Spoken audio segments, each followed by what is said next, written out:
자유한국당 권성동 의원이 황교안 대표에게 보수통합 추진단장의 원유철 의원은 맞지 않다 이렇게 보낸 문자가 노출됐습니다. 왜 친박이 나서 보수통합 추진단장을 하느냐는 것인데 반면에 친박 김진태 의원은 유승민 의원과의 통합은 분열의 씨앗이라고 직격탄을 날렸는데요. 사사건건 시작합니다.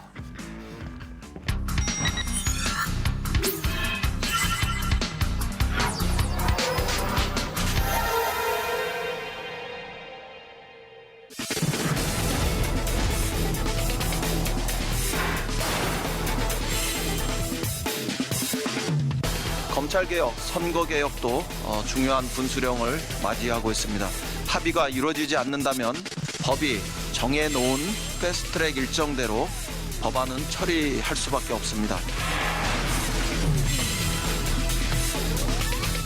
애당초부터 잘못 태워진 불법적인 패스트트랙입니다. 이 불법을 계속하겠다는 거에 대해서 더 이상 언급할 가치가 없다고 생각을 하고요. 할 수 있는 모든 카드는 저희가 검토해야 된다고 봅니다.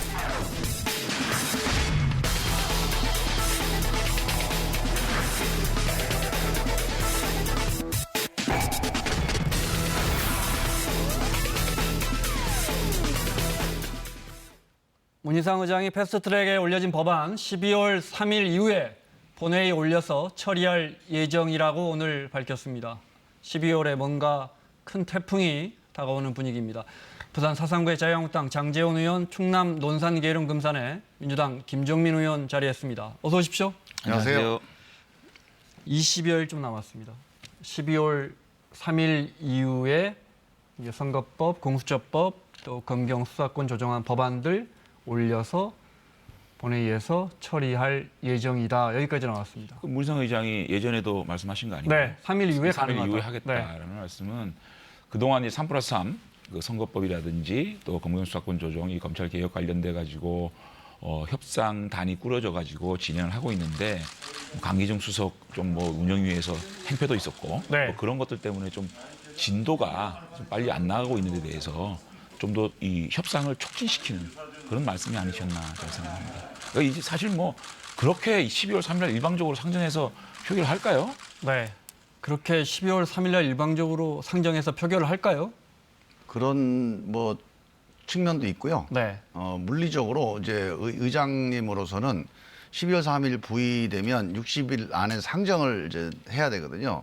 근데 사실상 선거법 자체는 12월 20일 전에 결판이 나야 됩니다. 네. 그래야 내년 선거를 할 수가 있기 네. 때문에 그런 일정을 감안해 본다면 의장님 입장에 12월 3일부터 아마 상정에 대한 카운트다운에 들어가는 게 업무상으로 직무유기가 안 되는 네. 그런 상황이라서 아마 거기에 대해서 아마 이제 여야 정당들에게 어느 정도 예고를 하시는 거 아닌가. 법리적으로 원론적인 이야기를 한 거다. 이 말. 그러니까 물리적으로, 네. 법리적으로뿐만이 아니고 네. 뭐 법리적으로는 60일 갈 수 있으니까 2월 네. 3일까지는 가능하거든요. 그러나 물리적으로 내년에 정상적인 선거를 위해서는 12월 3일부터 시작해서 한 열흘 안에는 네. 결정을 해야 됩니다. 물리적으로라는 얘기는 이제 동의할 수 없는 게 어차피 이 선거제도가 통과가 되면 선거 획정안이 법안으로 상정이 되거든요. 네. 선거 획정 20일 정도면 됩니다. 그렇기 때문에 그걸 가지고 뭐 12월 20일까지 안 되면 물리적으로 선거를 치를 수 없다라는 얘기는 네. 조금 그건 너무 제가 한 좀 가지만, 이렇게 민주당이 저희를 밀어붙이기 위한 말씀으로 들리네요. 제가 조금 의견은 좀 차이는 있을 수 있겠는데 제가 선관위에 여러 번 확인을 해봤어요. 지금 이제 장제원 의원님처럼 선거 획정이 20일 안에 가능하다고 볼 수도 있습니다. 저도 그렇게 봤어요. 근데 몇 번을 제가 반복 질의를 했는데 2달이 기본적인 소요 시간이다. 그 이유는 기본적으로 한 달 정도 선거획정위원회가 논의를 해서 안을 만들어야 되고 이 네. 안에 대한 공개적인 의견 수렴을 안 거치면 위법성이 좀 내포된다 해서 네. 2달은 필수적으로 소요된다. 이게 선관위의 입장이에요. 저도 선관위에 대해서 저도 간사였잖아요. 물어보면 아니, 두 분이 합의 못 하셔가지고 지금 이 사달이 날 것 맞습니다만 같은데. 네. 선관위에서는 지금 A안, B안, C안 이렇게 해서 다양하게 안을 지금 거의 만들고 있는 상황이기 때문에 네. 김종민 의원이 뭐 공개해서 만들지 않으면 큰 문제가 생긴다고 정상적으로 말씀하시면 봐야지, 그 자꾸 압박하지 마세요. 알겠습니다. 충분한 두 시간이 분은 있습니다. 저 협상할 수 있는 충분한 시간이 있다고요 지금. 네. 패스트트랙에 올리기 전에 선거법을 협의하셨던 두 당의 간사십니다. 정경심 교수 이야기 좀 하겠습니다. 추가로 기소했습니다. 추가 혐의에 대해서 재판에 넘겼습니다. 검찰이.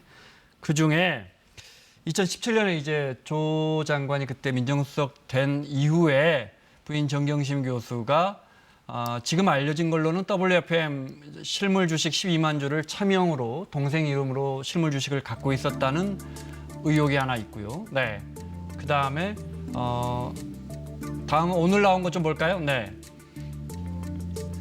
그밖에 또 6명의 동생의 계좌로 3개, 헤어 디자이너 단골 미용실 원장의 계좌로 하나, 페이스북 친구로 2개의 모두 6개의 차명 통장을 이용해서 뭐 파생 상품이라든지 주식을 거래했다.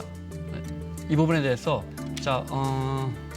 일단 정경심 교수 측이 차명으로 WFM 주식을 실물 주식을 동생 집에서 검찰이 발견했는데 그거가 제 겁니다라고 인정합니까? 안 하죠. 그건 안 하고 있습니다. 네, 검찰은 그게 동생한테 돈을 빌려줬고 네. 동생이 이제 그 주식 투자를 한 거다 이렇게 얘기를 하고 있습니다. 검찰은 그게 왜 정 교수 거라는 겁니까? 아니 근데 네. 구체적으로 들어가면 이 지금 정경심 사건에 대한 검찰이 피의사실 공표를 너무 안 하고 있기 때문에 이 지금 공소장만 놓고 보게 되면 저는 사실은 청문회 때 우리가 주장했고 얘기했던 것들보다 훨씬 더 큰 이런 범죄가 드러난 거 아닌가라고 좀 놀라움이 좀 있어요. 네. 사실은 첫째는 이 자녀 그 입시 문제, 이 문제를 보게 되면 동양대뿐만 아니고 부산대 의전원이라든지 그리고 공주대 의전원, 키스트 이 모든 대학들의 인턴이나 논문이 문제가 있었다는 거고 또 조국의 딸이 공범이라고 적시를 하고 있지 않습니까? 그냥 상호펀드 문제도 이런 공시자윤리법이라든지 자본시장법을 넘어가지고 네. 금융실명제법, 그러니까 차명으로 쉽게 말하면 이 미장원의 이 헤어 디자이너 계좌까지 통해 가지고 차명으로 주식 거래를 했고 또 WFM 주식을 사는 데 있어서 우리가 모르는 어떤 정보를 이용해서 그거를 1억 6천만 원에 대한 차익을 얻은 네. 이런 상당히 저희 청문회 때보다 더 놀라운 범죄 사실이 적시되지 않았나. 네. 저는 이렇게 생각합니다. 자, 드러난 사실이 별로 없고 말씀하신 것처럼 검찰도 수사 내용을 과거처럼 그렇게 많이 흘린다고 표현할까요? 또 뭐 잘 알려지지 않고 있어서 말씀하신 것처럼 저희가 팩트를 확인하는 게 조심스러운데 1억 6천만 원의 부당 이득을 WFM의 미공개 정보를 미리 취득해서 주식을 사고 팔므로써 얻은 이익을 추징해야겠다 해서 추징 보전 신청을 해놨더라고요. 그러니까 1억 6천만 원은 어떻게 벌었다는 겁니까? 근데 제가 이제 지금 WFM 주식 문제는 네. 지금 아까 우리 장제원 의원님이 우리 청문회 때보다 더 대단한 게 나왔다는데 저는 그 논리가 잘 이해가 안 가요. 그러니까 청문회 때 나온 얘기에서 한 발도 지금 나간 게 없습니다. 네. 지금 수십 일간 조사를 해서 대표적인 게 WFM 관련된 사모펀드. 우리 사모펀드에서 지금 한국당이 계속 주장했던 거. 그리고 검찰발로 언론에 계속 일면토로 나왔던 게 뭡니까? 정경심 실소유예요. 운영주다. 네. 실소유주 논란이었습니다. 실소유주 논란에 대한 기소 내용이 전혀 없어요. 그러니까 지금 결론은 뭐냐면 WFM 주식을 동생 명의로 동생한테 돈을 빌려 동생 명의로 갖고 있었다. 네. 이게 어떻게 됐냐면 2018년 1월 달에 매입을 했대요. 매입을 했는데 그 이후에 2월 달에 최고가 시점과의 차액을 가지고 이거를 부당이득이라고 얘기하는 거예요. 근데 문제는 그때 팔질 않아요. 네. 이 집이 팔질 않고 계속 갖고 있습니다. 그리고 WFM 때 들어갔던 작전 세력은 다 팔고 나갑니다. 주가 조작했던 세력들은.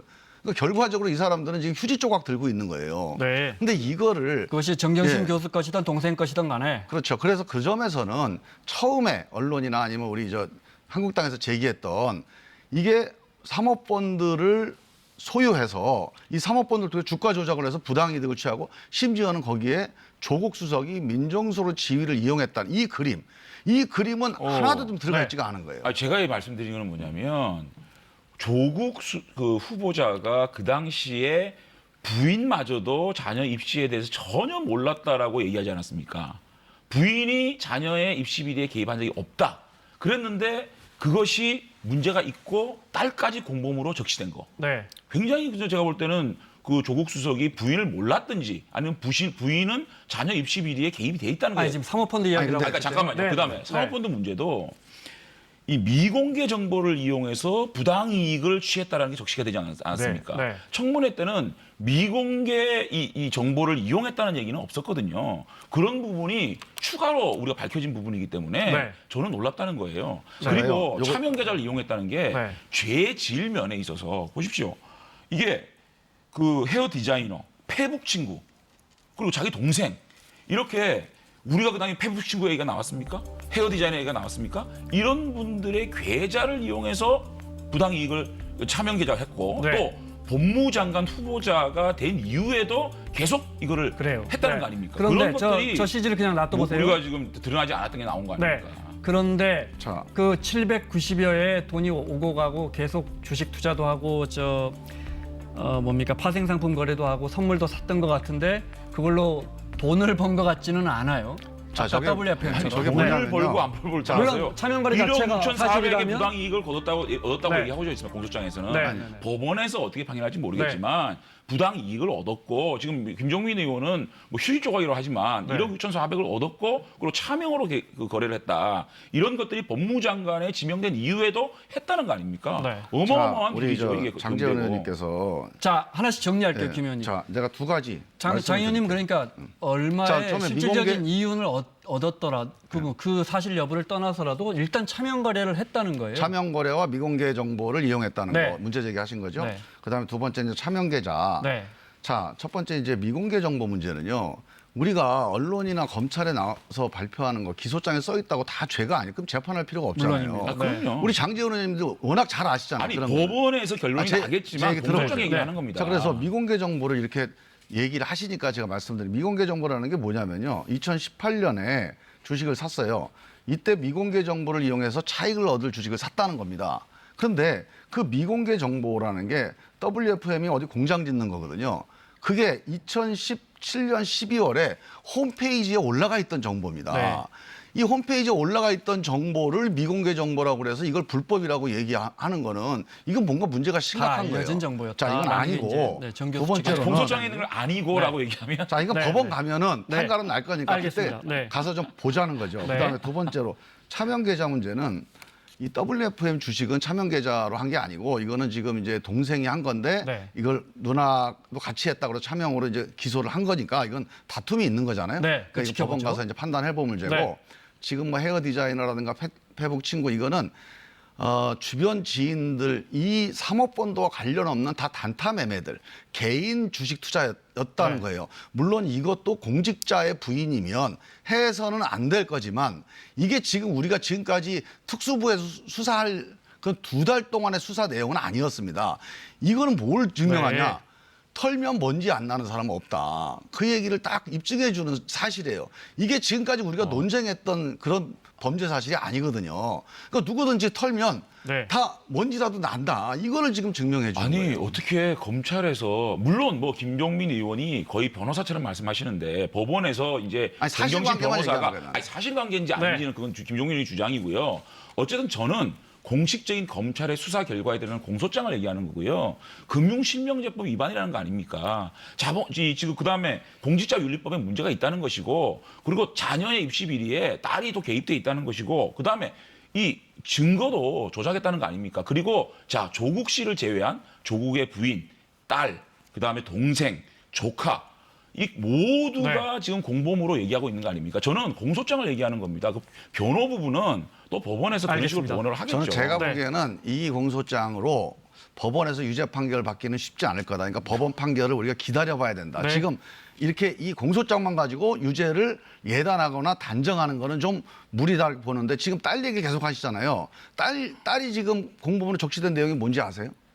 딸이 범죄 사실. 아니 딸 범죄 사실 때 가르쳐 아니, 드릴게요. 지금 잠깐만. 제 얘기 아니, 들어봐요. 우리가 잠깐만 지금 자꾸 딸이 잠깐만요. 공범이라고 제가 하니까. 잠깐 말씀을 드릴게요. 제 얘기 잠깐 네. 들어보시고. 먼저 김 의원님 말씀. 네. 딸이 자꾸 공범이라고 오늘 우리 장 의원만 3번 얘기하시는 거예요. 네. 그러니까 딸이 무슨 공범이냐면요. 지금 이게 위조를 한 거예요. 이게 저기 뭐야 표창장이나 뭐 표창장이나 이런 걸 인턴 위조를 증명서. 해가지고 이 위조된 걸 알면서 입시를 지원한 겁니다. 그러니까 엄마가 만약에 위조범으로 기소가 되면 모든 딸은 다 공범이 되는 거예요. 왜? 행사에 같이 동참한 거니까. 이거는 사실상 새로 밝혀진 사실이 아니라 네. 사실은 근데 딸을 기소 대상에 넣기 위해서 이제 만들어 놓은 거지만 사실은 얘를 딸이 표창장 위조하는데 같이 뭐 컴퓨터 작업을 같이 했다든가 아니면 그 위조 작업에 동참했다든가 네. 아니면 그 관계자하고 위조를 공모했다든가 이런 사실이 아니 적시되어 있지 근데 않아요. 저는 이 논의 자체가 장 의원님 말씀까지만 듣고 마무리. 이 테이블에 이 정경심의 범죄 행위에 대해서 논의하는 자체가 공소장에 대한 얘기잖아요. 그럼 김종민 의원이 그 공소장이 맞지가 않다라는 주장을 할 수 있지만 제가 지금 공소장을 보고 객관적으로 얘기하는 부분까지도 이거는 마치 검찰에서 정경심에게 또 정경심의 딸에게 덮어 씌우기 위한 수사였다라고 주장하는 것까지는 아니, 저는 이 논의 자체의 주제 자체에 벗어난 얘기가 아닌가 싶어요. 자, 알겠습니다. 일단 네. 10초만 얘기해요. 네, 네. 장 의원님이 새로운 사실이 나왔다고 하길래 딸이 페어 공무원이라는 디자이너라든지 이야기는 지금 이런 전혀 새로운 사실이 아니 아니에요. 그게 새로운 사실 아닙니까? 페북 친구가 등장하고 있는데 네, 이게 알겠습니다. 얼마나 죄질이 자, 나쁜 겁니까? 자, 예산 정국이니까 예산 이야기 좀 하겠습니다. 12월 3일부터 패스트트랙 법안들을 상정해서 처리할 수 있다고 국회의장이 말했는데 공교롭게 12월 2일까지가 그 전날까지가 우리 내년도 예산안을 통과시켜야 합니다. 그죠? 네, 내년도 예산안을 1월 2일부터 우리 정부가 써야 되는데 그러려면 정확히 30일 한 달 전에 우리 예산안을 국회에서 허락을 해 주셔야 합니다. 그죠? 패트 처리 관련해서 점점 긴장감이 높아질 텐데 예산안 처리하고는 예결위 위원이시니까 상관없이 예산안 심사가 아니 되고 제가 있나요? 네. 예결위 관련돼 가지고는 간사를 해봤기 때문에 말씀드리는 건데요. 시간은 여당과 정부 편이지 야당의 편이 아닌 거예요. 왜 그렇죠? 선진화법 때문에. 아, 네. 이게 원안 자체가 상정이 돼버리는 거예요. 시간을 그렇죠. 놓치면. 그렇기 때문에 시간이 흘러간다 그래서 이것이 뭐 야당에 유리할 거고라고 생각하는 건 좀 안 될 거라고. 예산안이라는 것이 여야 합의가 안 되면 일정 시간 지나면은 정부가 올리는 그대로 그러니까 얼마나 통과돼 버린다 이 여당이나 이제 말씀이시죠? 집권당 쪽에서 네. 인내를 가지고 야당과 협치를 하느냐 그런 네. 의지가 있느냐는 문제지 시간은 우리 편이 아닙니다. 알겠습니다. 요 이야기 듣고 김 의원님 말씀 드릴게요. 네. 513조입니다. 500조 넘어가는 내년 예산 잡혀 있는 건 알고 계시죠? 자유한국당은 그중에 14조 정도는 깎아서 500조를 넘기지 못하게 하겠다는 입장이에요. 잠깐 들어보겠습니다. 14조 5천억을 깎는다고 하는 건 내년 예산 전체를 망가뜨리겠다는 그런 잘못된 자세라고 생각이 됩니다. 생활 SOC 추진단, 저소득층 장학사업, 지역 일자리 사업, 내일 채용공제, 일자리 안정자금 등 이런 예산들을 깎겠다고 하는 것은 전혀 합리적인 주장이 아닙니다. 자유한국당은 도대체 어느 나라 정당인지 의심하지 않을 수가 없습니다. 등골 브레이커 예산이란 말이 아팠는지 혈세 아끼자는 목소리를 저희 보고 등골 브레이커 정당이라고 폄훼합니다. 양심 브레이커 정당이 되어가고 있습니다. 예산 삭감은 곧 국민 저축입니다. 예산이 하늘에서 뚝 떨어지니까 전부 국민 혈세입니다. 지난 추경에서도 정부 예산안을 7조 예산안 가져온 것에서 1조 3,876억 원을 삭감한 바 있습니다. 14조 5천억 삭감 절대 그냥 나온 말이 아닙니다. 반드시 국민 재산 지키겠습니다. 흥청망청 엉터리 예산 용납할 수 없습니다. 자, 먼저 자유한국당의 14조 깎아야겠다는 주장 어떻게 보십니까? 저는 뭐 야당이 이제 예산을 어느 정도 깎고 뭐 견제하는 거는 그거는 뭐 합리적이라고 봐요. 그래서 뭐 액수가 중요한 건 아니고요. 저는 하나하나가 네. 시시비비를 가려서 14조가 나왔다면 뭐 그게 문제가 될 거라고 보지는 않는데 그냥 총액으로 한 14조 깎겠다. 500조 넘기면 안 되겠다. 약간 정치적으로 어떤 목표를 설정하는 건 별로 예산 다루는데 바람직한 자세는 아니다.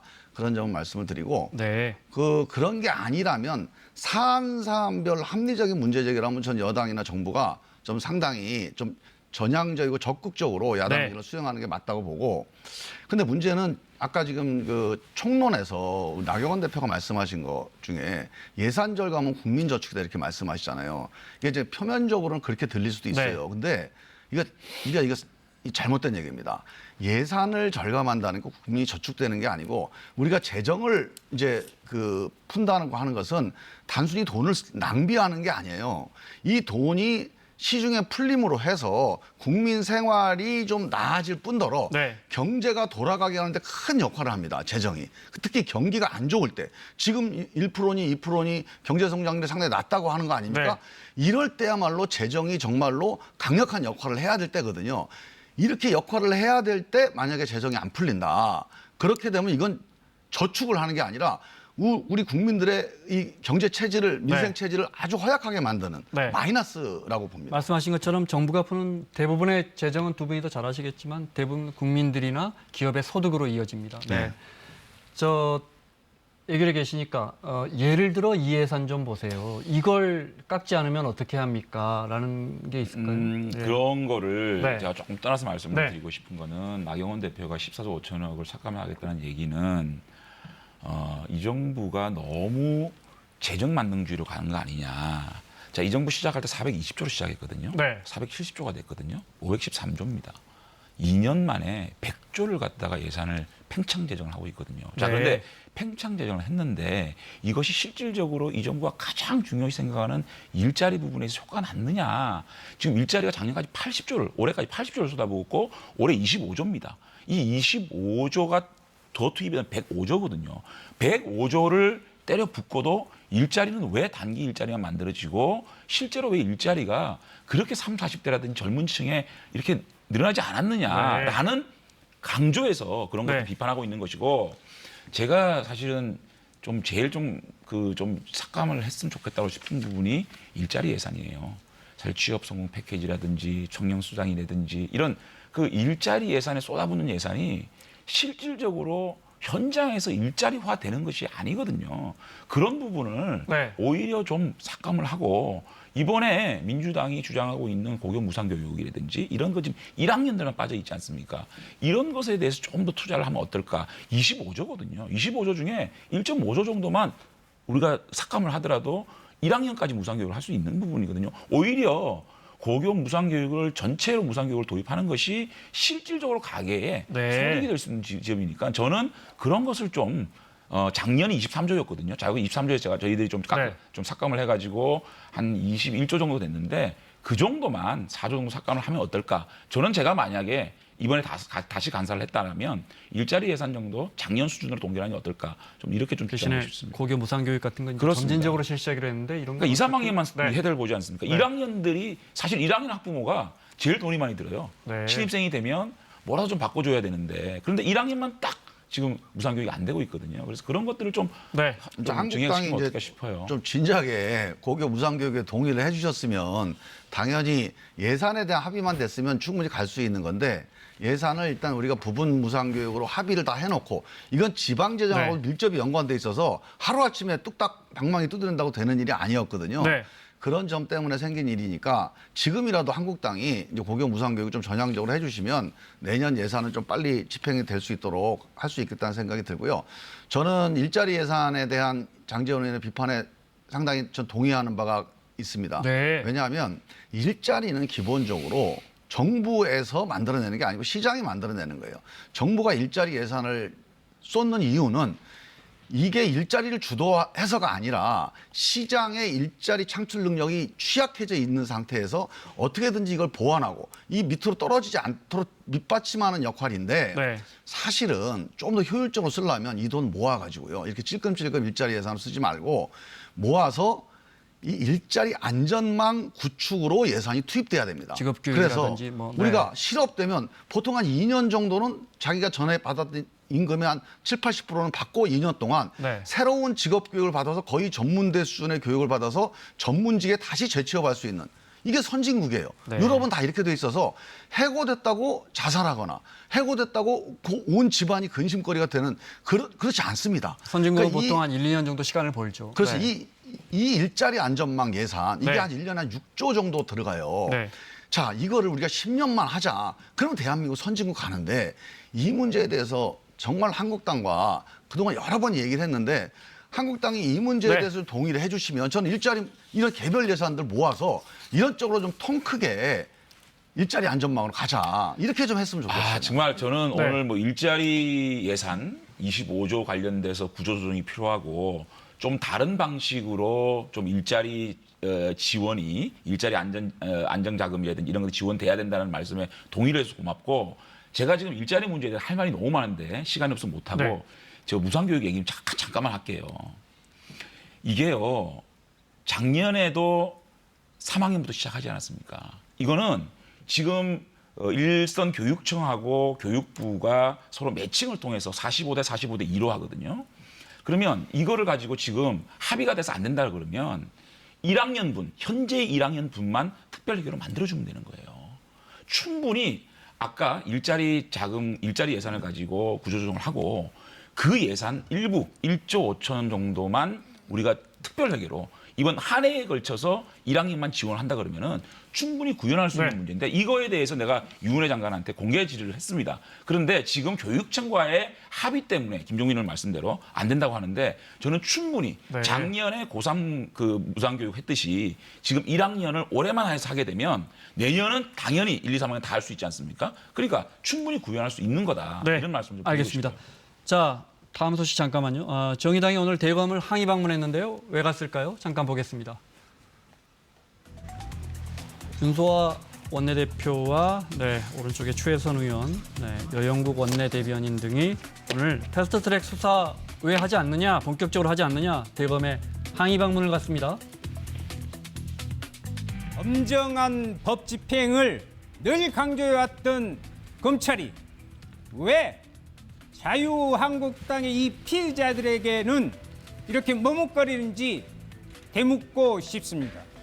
제1야당의 봐주기인지 아니면 눈치 보기 수사인지 그 상황을 들어야겠고 눈치 보기 상황인지 검찰이 좀 눈치를 보고 있다고 생각하세요? 잘 모르겠어요. 네. 저는 이 문제에 대해서 이제 왜 이런 쟁점이 생기는지 검찰이 잘 알아야 됩니다. 만약에 이 평상적인 상황이었으면 현역 의원들이 정기국회인데 어떻게 우리 체포도 못하고 강제 수사를 못하지 않습니까? 네. 이런 이제 검찰의 얘기가 일리가 있다 이렇게 들렸을 텐데 지금 우리가 현직 법무부 장관을 완전히 탈탈 털어가지고 온 가족을 다 이제 지금 수사 대상으로 삼았던 게 3개월 가까이 이제 가고 있잖아요. 그래서 사실은 국민들 입장에서 볼 때 이 한국당 의원들에 대해서 이렇게 소환도 못하고 네. 또 소환을 강제하거나 또는 소환을 압박하는 어떤 조치도 안 하고 있는 거에 대해서 이거는 검찰이 정치적으로 어떤 편드는 거 아니라 오해를 살 만한 상황이에요. 그래서 저는 네. 오해를 살 만하다. 검찰이 그런 오해를 안 사야 저도 여당이고 검찰이 우리 같은 공권력이니까 신뢰를 받는 게 좋아요. 그러니까 저는 이런 상황을 이렇게 가볍게 넘기면 안 됩니다. 지금 이 상황과 국민들의 어떤 민심이나 여론, 이 정치 상황 이런 걸 볼 때는 네. 검찰이 적극적으로 해서 법대로 처리하고 이 문제에 대한 처리를 어떻게 국민 통합적으로 하느냐 그건 또 정치의 영역입니다. 그 정치의 영역은 또 정치한테 맡기면 돼요. 네. 검찰이 정치를 하면 안 됩니다. 근데 지금 정의당이 대검을 항의 방문한 것이 조국 수사의 형평성 때문에 그랬을까요? 저는 저거는 선거법 제도에 대해서 협상에 나서라는 그런 용 아니겠습니까? 자유한국당에. 그렇죠. 네. 그리고 자 형평성을 맞추라 그러고 일반적으로 검찰 소환에 응하지 않으면 어떻게 합니까? 체포동의안 지금 네. 국회에 제출해야 되는 거 아닙니까? 검찰이 정기국회 중에 110명에 60명, 자유한국당 60명에 네. 체포동의안을 지금 국회에 제출하는 게 맞습니까? 그게 맞지 않지 않습니까? 그렇기 때문에 검찰이 뭐가 할 일 없어, 뭐 때문에 자유한국당 눈치를 보겠습니까? 그래서 정의당도 선거법 협상 과정에 저런 행동이 과연 선거법 협상에 도움이 될 것인지 고민을 해야 되고요. 지금은 우리가 선거제도라든지 사법개혁 논의를 관련돼 가지고 여야가 머리를 맞대고 협상이 중요한 거지 저거를 저렇게 압박한다고 뭐가 국회가 잘 굴러갑니까? 그리고 검찰이 무슨 형평성이 없습니까? 조국 문제하고 패스트트랙 문제하고 경중이 달린 건데 알겠습니다. 네. 60명을 체포동의안 지금 제출합니까? 그것이 올바른 그 검찰의 그 사법 정의의 구현입니까? 아니, 제가 그런 논의를 하는 거 장기현 아니라고 의원님한테 봐요. 검찰 탓하기 전에 한국당 좀 출두 좀 하세요 좀. 나경원- 가서 조사를 나경원 받아야 대표- 되니까. 나경원 대표가 나간다고 했지 지금 않았었어요? 네. 예산을 맞추고 하면 나간다고 얘기하지 않았습니까? 아니 우리 당 시간을 의원들은 조정하고 있다고 국정감사하면서 다 나갔어요. 아니 민주당은 나가는데 왜 한국당은 한국당 무슨 특권이에요? 왜 안 나갑니까? 그 야당 특권이 그런 특권이 어디가 있어요? 아니, 세상에?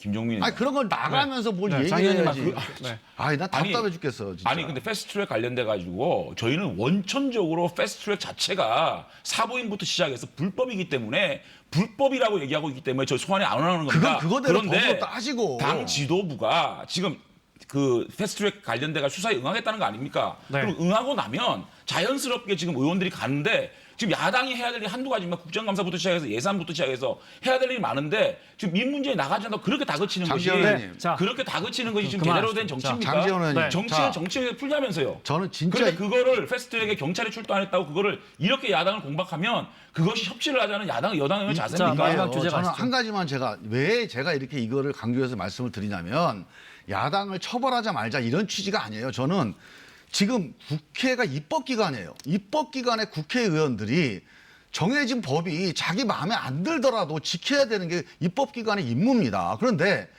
이게 내가 동의하지 않았다고 그래서 여기에도 이 법을 수능하지 않으면 이 여기서 만든 법을 국민들이 지키지 저희가 동의하지 않아요. 않았다고 해서 그러면 안 패스트트랙이 돼요, 불법이라는 게 정말. 아닙니다. 패스트트랙은 원천적으로 상정 자체가 불법이었고 불법 사보임을 통한 진행이었기 때문에 그는 원천 무효라는 주장을 하고 있지 않습니까? 그만하시죠. 그런데 자, 그만하시죠. 저희들이 네. 검찰 수사에 응하면 그 논리가 깨지는 겁니다. 그렇지 그래서 않고요. 논리의 일관성을 통해서 가는 네. 거지 저희들이 무슨 검찰 수사에 사진 하나 응해서 올려주실래요? 누가 네. 출전을 응해서 합니까? 밝혀야 네. 돼요.